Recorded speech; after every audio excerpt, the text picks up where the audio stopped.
portal SMS. Meu nome é Sérgio Bige, sou técnico de segurança do trabalho, blogger e youtuber. Dando continuidade à série de vídeos normas regulamentadoras, hoje a gente fala sobre NR3, embargo ou interdição. Item 3.1, embargo e interdição são medidas de urgência adotadas a partir da constatação de uma situação de trabalho que caracterize risco grave e iminente ao trabalhador. Então, para que se aplique o embargo ou a interdição, há que se constatar uma situação que é chamada de situação de trabalho que caracterize risco grave e iminente para a saúde ou para a vida do trabalhador. Essa foto demonstra claramente o que esse conceito ele quer dizer, o que é risco grave e iminente. Então a gente vê um trabalhador em cima de um andaime, sem plataforma de trabalho adequada para trabalho, sem proteções laterais, sem EPI e ainda trabalhando ao lado de uma linha viva. Então a gente vê realmente uma situação de trabalho, várias situações de trabalho consideradas, caracterizadas como de risco grave e iminente para esse empregado. Então, constatada uma situação de trabalho como essa, de grave e iminente risco, uma medida administrativa como um embargo ou interdição, ela é aplicada para que a vida e a saúde desse trabalhador ela possa ser preservada. Item 3.1.1 considera-se grave e iminente risco toda condição ou situação de trabalho que possa causar acidente ou doença relacionada ao trabalho com lesão grave à integridade física do trabalhador. Então esse item aqui basicamente ele define o que é grave e iminente risco. Então a gente já complementou no slide anterior e ele vem também ajudar com esse slide aqui apresentando o conceito mais aprofundado do que é considerado uma situação de grave e iminente risco.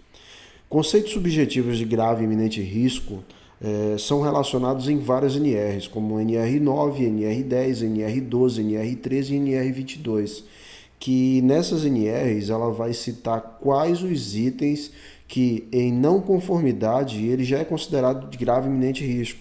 Então, que cabe aí o quê? Um embargo ou a interdição a depender do caso. Um exemplo de situações de grave e iminente risco: operando máquinas sem proteção das partes em movimento. Então a gente vê nessa foto aí um cilindro, uma parte rotativa que não tem proteção.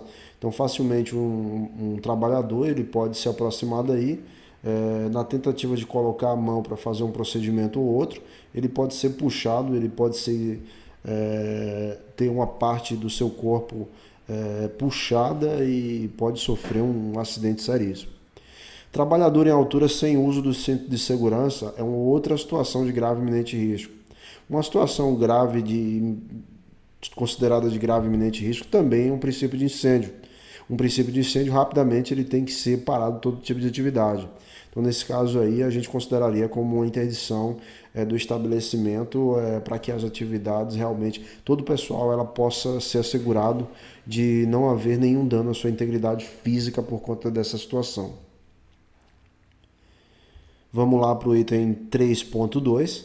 A interdição implica em que? A paralisação total ou parcial, ou seja, a interdição ela necessariamente não é do estabelecimento total como um todo, nem do setor de serviço, nem da máquina, nem do conjunto de máquinas ou equipamentos. A interdição ela pode implicar tantamente total do estabelecimento, como parcial, como o setor de serviço, máquina ou equipamento, ou parcial do estabelecimento de uma empresa. Isso vai depender muito do contexto onde está inserido esse estabelecimento, esse setor ou máquina ou equipamento. Então, se eu tenho uma empresa com estabelecimentos divididos aqui em vários estabelecimentos, setores de serviço, e tenho máquinas e equipamentos dentro de cada um deles ou vários máquinas e equipamentos em cada setor de serviço. É importante frisar que o que pode somente ser interditado diante desse conceito aqui pode ser só aquela máquina ou equipamento que está dentro daquele setor. Então, necessariamente não vai implicar na interdição total, mas também ela pode ser parcial. Interditar. Alguns sinônimos de interditar são bloquear, cancelar, censurar, cercar, coibir, confiscar e deter. É importante colocar sinônimos em palavras como essa, que não é muito comum, usual, para que a gente possa também, até em um treinamento, numa explicação, ter condições de explicar melhor para todo o pessoal que está assistindo. Porque às vezes o conceito que é passado de interdição, às vezes não é muito bem entendido, porque não é uma frase muito usual do dia a dia do trabalhador. Então, NR1, item 1.6, ele diz o que é estabelecimento. Então, a gente volta lá, o que a gente tinha colocado na NR1, no nosso primeiro vídeo.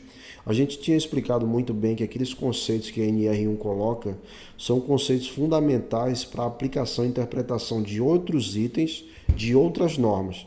Então, o que a gente tinha falado lá no vídeo 1, a gente já consegue aplicar aqui no vídeo da NR3, que diz que realmente precisa daquele conceito da NR1 do estabelecimento, porque aí a gente vai saber caracterizar se essa situação é de interdição ou a situação é de embargo. Então, NR1 estabelecimento, cada uma das unidades da empresa funcionando em lugares diferentes, tais como fábrica, uma refinaria, usina, escritório, uma loja, oficina, depósito ou laboratório. Então, a interdição é para estabelecimento, setor de serviço, máquina ou equipamento. Item 3.3, o embargo implica em que? Paralisação total ou parcial da obra. Assim como na interdição, a paralisação ela pode ser total daquele estabelecimento como um todo ou parcial como o setor de serviço do estabelecimento. O embargo também ele é total ou parcial da obra como um todo. Então vamos supor que a gente tem uma obra que contempla em trabalhos de manutenção, instalação e reparo. Então a gente pode chegar lá e caracterizar ou identificar uma determinada atividade de um chapisco em uma parede, onde o pessoal está em cima de um andame e não está com o uso do cinto de segurança. Então a gente vai embargar aquela parte daquela obra ali, para que realmente a gente mantenha a integridade daquele trabalhador, daquele empregado. Então é importante a gente entender esse conceito e até a gente brigar por algumas determinadas situações em alguma inspeção e a gente ter até como debater, conhecendo e se aprofundando nos conceitos de cada item dessa norma. A palavra obra tem como sentido geral um trabalho realizado ou a realizar. NR2. O que considera-se como obra? Então vamos lá, remetendo, voltando para a NR2 para a gente tentar entender o que é o conceito de obra. Pela NR2, o conceito de obra é todo e qualquer serviço de engenharia de construção, montagem, instalação, manutenção ou reforma.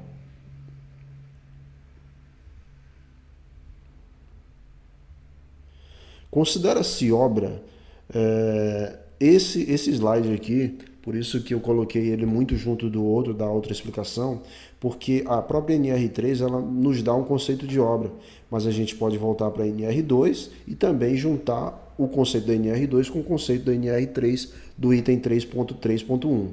Então, obra é todo e qualquer serviço de engenharia de construção, montagem, instalação, manutenção e reforma. Comparando os dois, mudança nenhuma, basicamente conceitos iguais. Então a gente aqui tem um trabalho de instalação, instalação de um sistema elétrico para esse pavimento. Então o que se aplica aqui na não aplicação de um item de segurança? Vai se aplicar o embargo, porque é um serviço de obra. Então acho que não fica dúvida aí em relação a isso. É importante a gente tentar entender quando é que é embargo, quando é que é interdição. Quando é que é embargo? É todo tipo de trabalho de obra. E o que é obra? Qualquer serviço de engenharia de construção, montagem, instalação, manutenção e reforma. Quando é que se aplica a interdição? Estabelecimento, setor de serviço, máquina e equipamento. Não é difícil de maneira nenhuma. O que é importante para a gente que é profissional da área é saber os conceitos de cada item. E dentro de um conceito, a gente tem que pegar aquelas palavras lá, separar e tentar entender os conceitos de cada uma. Para quê? Sabendo o conceito de cada um, a gente consegue entender o conceito do todo. Então, o conceito do todo que a gente está estudando aqui é o quê? O conceito de interdição, o conceito de embargo.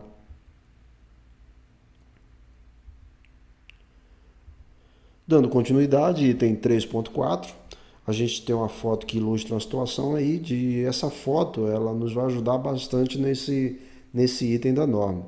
Durante a vigência da interdição, ou do embargo, ou seja, enquanto estiver interditado ou enquanto estiver embargado, podem ser desenvolvidas atividades necessárias à correção da situação de grave e iminente risco.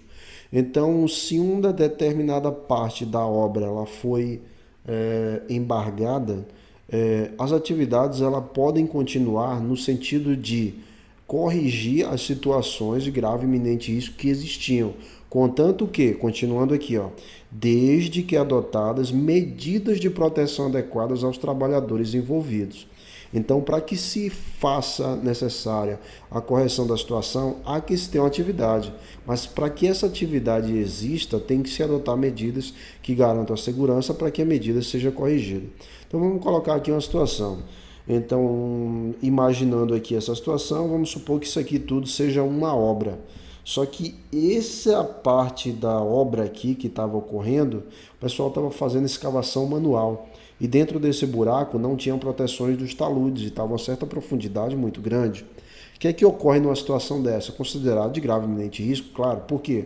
Se não tem proteção lateral dos taludes, a parede pode ceder e os empregados que estão lá dentro podem ser acometidos desse material que possa ceder por cima deles.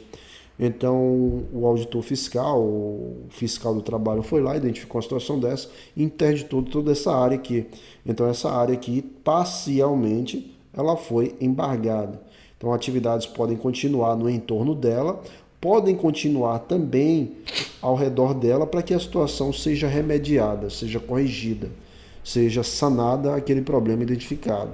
Então, é um item realmente que a gente tem que colocar em ação aí, tem que tentar entender o que é isso, para a gente também, voltando ao que eu tinha falado antes, para a gente tentar debater, para a gente tentar fazer um relatório bem feito de uma determinada situação que foi identificada como de situação de grave e iminente risco aí para o trabalhador.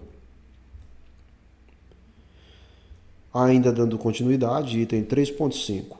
Durante essa paralisação, seja por embargo ou por interdição, decorrente da imposição da interdição e do embargo, os empregados devem receber os seus salários, como se estivessem em efetivo exercício. Então vamos supor lá que houve a interdição ou embargo. A atividade do trabalhador diminuiu. Ele trabalha poucas horas porque tem que trabalhar em outras atividades. A atividade principal ela foi interditada ou embargada, a depender da situação, e ele está trabalhando muito pouco. Então, o empregador ele poderia entender numa situação dessa que poderia reduzir o salário dele. Ou vamos colocar de outra forma. O trabalhador não tem como trabalhar ali naquele local e ele foi mandado para casa. Então, o empregador poderia entender que poderia descontar do ordenado dele todos os dias que ele não tivesse em efetivo exercício. Então, esse item da norma garante que o empregado ele possa receber o seu salário como se estivesse em efetivo exercício decorrente do embargo ou da interdição que ocorreu. Então, esse item aqui é bastante importante para que a gente realmente possa orientar nosso empregador quanto a realmente os efeitos que cabem ao embargo e interdição. Então é um prejuízo muito grande, a gente tem que colocar na cabeça do nosso empregador que realmente é importante a gente aplicar todos os princípios regulamentares para garantir a segurança e a saúde de nossos trabalhadores. Então a paralisação por embargo ou interdição não incube em penalidade ao empregado. Importante isso aqui para a gente também tentar entender essas questões de direitos. A penalidade cabível por embargo ou interdição ela deve ser aplicada para quem? Para o empregador. Se a gente desconta do empregado o salário dele, a gente está aplicando a penalidade para o empregado.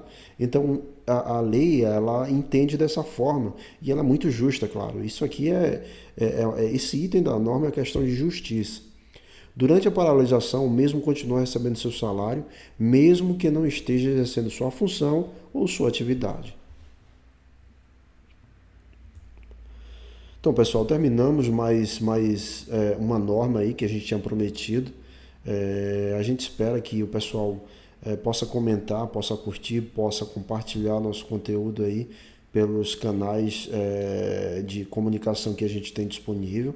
Acesse nosso conteúdo no YouTube, a gente não tem só esse tipo de material. A gente é um canal novo.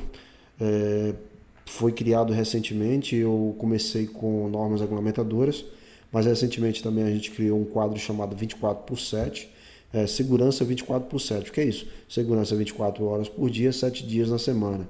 Quadro muito legal com assuntos diversos relacionados à segurança, saúde e meio ambiente, que são vídeos curtos de 2 a 3 minutos, mas que com bastante conteúdo e bastante explicativos e prazeroso de assistir. Acesse também nosso website, tstsergiobid.blogspot.com.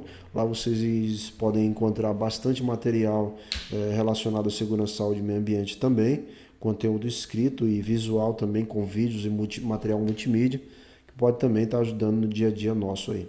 No Facebook, para quem curte e quer acompanhar também as atualizações, pode estar curtindo aí, procurando o portal SMS, está curtindo a página para estar acompanhando as atualizações.